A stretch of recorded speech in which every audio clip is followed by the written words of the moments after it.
Hello students, आज की class में हम बात करेंगे कार्डिक साइकिल के बारे में, जिसमें हमें ये पता चलेगा कि कार्डिक साइकिल जो होती है मतलब कि जो हार्ट का कॉन्ट्रैक्शन और जो रिलैक्सेशन होता है वो किस प्रकार से होता है और हार्ट के जो चैम्बर्स हैं इसमें किस प्रकार से अपना रोल अदा करते हैं, और जो बॉडी में जो ब्लड जाता है और बॉडी से हार्ट में जो ब्लड आता है उसका कार्डिक साइकिल में क्या रोल है।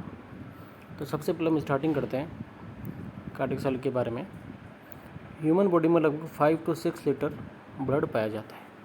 मतलब ये है कि हमारी जो ह्यूमन बॉडी है उसमें लगभग 5 से 6 लीटर टोटल हमारी बॉडी के अंदर क्या पाया जा रहा है, ब्लड पाया जा रहा है। एक हार्ट बीट से दूसरे हार्ट बीट के बीच होने वाले कार्डिक चेंजेज या फिर रिपीटेशन को कार्डिक साइकिल कहते हैं। मतलब कि एक बीट से दूसरे बीट के बीच में जो भी चेंजेस हमारे हार्ट के अंदर होंगे उसको हम क्या बोल रहे हैं, कार्डिक चेंजेस बोल रहे हैं या फिर कार्डिक साइकिल बोल रहे हैं। जब एट्रियम एंड वेंट्रिकल्स कॉन्ट्रैक्ट करते हैं तो उसे सिस्टोल कहते हैं। कॉन्ट्रैक्ट का मतलब ये है कि जब एट्रियम, आलिंद, वेंट्रिकल, निलय जब दोनों आपस में सिकुड़ते मतलब कि छोटे बन जाते हैं, जैसे कि कॉन्ट्रैक्ट करते हैं, उसको हम बोलते हैं सिस्टोल। जब एट्रियम एंड वेंट्रिकल रिलैक्स होते हैं तो उसे हम बोलते हैं डायस्टोल।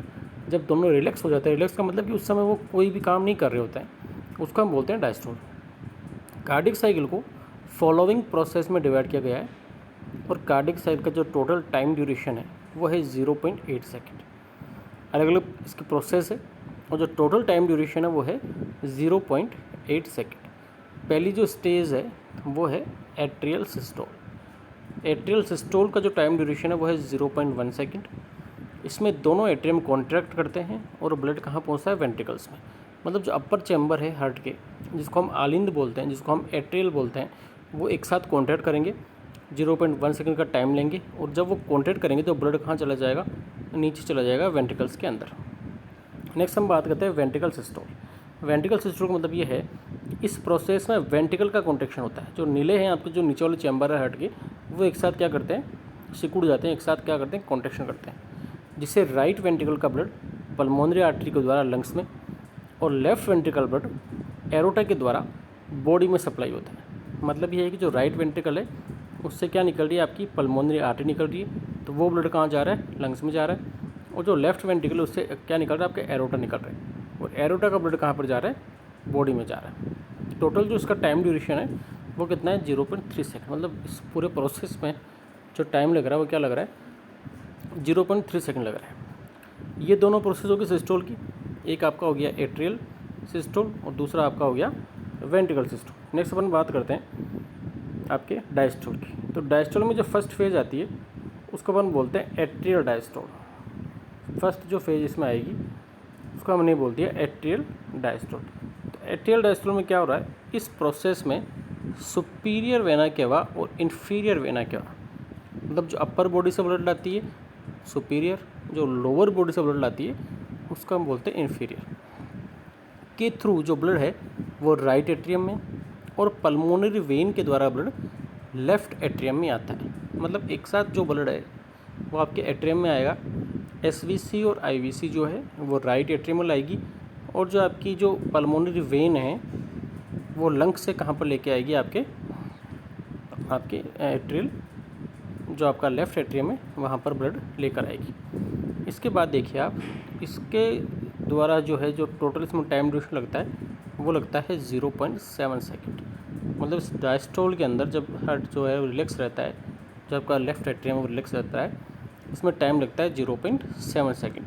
नेक्स्ट अपन बात करते हैं वेंट्रिकल डायस्टोल। वेंट्रिकल डायस्टोल में क्या होता है, इस प्रोसेस में वेंट्रिकल रिलैक्स होता है जिसमें राइट एट्रियम का ब्लड राइट वेंट्रिकल में और लेफ्ट एट्रियम का ब्लड लेफ्ट वेंट्रिकल में गिर जाता है। मतलब कि अपर जो चैम्बर्स है जब वो रिलैक्स रहेंगे तो ब्लड जो है वो कहाँ चला जाएगा, राइट वेंट्रिकल और लेफ्ट वेंट्रिकल के अंदर जो ब्लड है वो आगे प्रोसेस हो जाएगा। तो टोटली अपन अगर बात करें तो कार्डिक साइकिल में एट्रियल सिस्टोल 0.1 सेकेंड का होता है, जिसके तुरंत बाद एट्रियल डायस्टोल होता है जिसमें कि टाइम कितना लग रहा है, 0.7 सेकेंड। तो मतलब टोटल कितना हो गया, 0.8 सेकेंड। मतलब अगर पर्टिकुलर बात करें अपन सिस्टोल की तो उसमें कितना टाइम लगा, 0.8 सेकेंड। इसी प्रकार से एट्रियल डायस्टोल के बाद जब वेंट्रिकल सिस्टोल स्टार्ट होता है उसमें 0.3 सेकंड का टाइम लग रहा है, जिसमें कि अपन जो नेक्स्ट मूवमेंट हो रहा है वेंट्रिकल उसका सिस्टोल का, उसमें कितना टाइम लग रहा है 0.5 सेकंड का, सॉरी। तो 100 एट्रियल साइकिल के अंदर 0.4 सेकंड का टाइम लग रहा है। इसी प्रकार से वेंट्रिकल साइकिल के अंदर कितना टाइम लग रहा है 0.4 सेकंड, मतलब दोनों जो आपकी साइकिल्स हैं उसमें कितना टाइम लग रहा है 0.4 और 0.4 का। तो 100 जो आपकी जो हर्ट साइकिल है वो 0.4 सेकंड वर्किंग फेज में रहता है और 0.4 सेकंड किस में रहता है, रिलैक्सेशन फेज में। मतलब 0.4 तो वो वर्किंग में रहेगा और 0.4 किस में रहेगा, रिलैक्सेशन में रहेगा, मतलब उस समय वो कोई भी काम नहीं कर रहा है और 0.4 सेकंड वो क्या कर रहा है, सिकुड़ रहा है। तो ये अपनी कार्डियक साइकिल है। इसमें कि अपन जनरली बेसिकली 4 इसमें प्रोसेस हो रहा है। एक आपका हो रहा है एट्रियल सिस्टोल, दूसरा आपका हो रहा है वेंट्रिकल सिस्टोल, ये आपका एट्रियल सिस्टोल है, दूसरा वेंट्रिकल सिस्टोल है, फिर वापस एट्रियल क्या हो रहा है, डायस्टोल हो रहा है, और फिर वापस क्या हो रहा है, वेंट्रिकल डायस्टोल हो रहा है। तो ये 4 बेसिकली प्रोसेस है, एक में आपका सिस्टोल और एक में आपका क्या हो रहा है, डायस्टोल हो रहा है। तो इन चारों प्रोसेस को अपने याद करना है। इन चारों प्रोसेस अपन समझ सकते हैं कि अपना जो टोटली जो कार्डियक साइकिल है वो कितना टाइम ले रहा है, 0.8 सेकेंड। तो ये बेसिक अपना था कार्डियक साइकिल के बारे में, जो कि अपन ने हिंदी में समझा है इसको। आगे भी अपन हार्ट और कार्डियोवैस्कुलर सिस्टम अभी कंटिन्यू अपना चल रहा है। नेक्स्ट क्लासेज में अपन इसी प्रकार से रैपिड रिवीजन करेंगे आगे। Thank you.